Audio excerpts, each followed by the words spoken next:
Donc, merci d'être là. Je voudrais commencer, Gaël, avant de rentrer dans le vif du sujet, je voudrais vous dire un grand merci.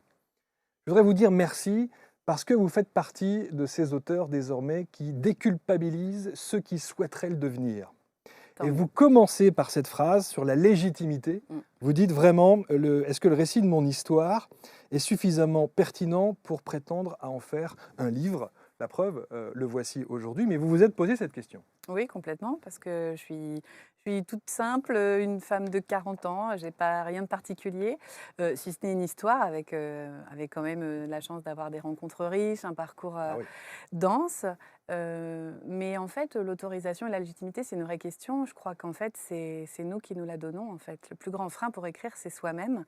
Donc j'ai eu besoin de poser ça pour dire, bah, je prétends pas être un exemple, mais peut-être que justement, en étant une femme comme les autres, c'est comme ça que je vais pouvoir vous toucher et inspirer. En Mm. tout cas, moi c'est le cas, hein, quand je vous ai lu, et je l'ai lu d'une traite.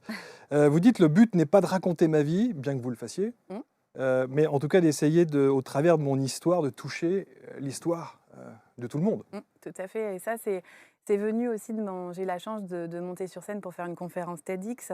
Ouais. Et dans le TEDx, c'est vraiment ça. C'est vraiment être au plus cœur de soi, de l'authenticité pour inspirer en face. C'est pour ça que je dis que mon histoire n'a pas d'importance, parce qu'en fait, le plus important, c'est qu'elle touche d'autres, en fait, et qu'elle donne peut-être l'autorisation à d'autres de commencer le chemin et de cheminer vers une vie pleine de sens, parce que c'est important.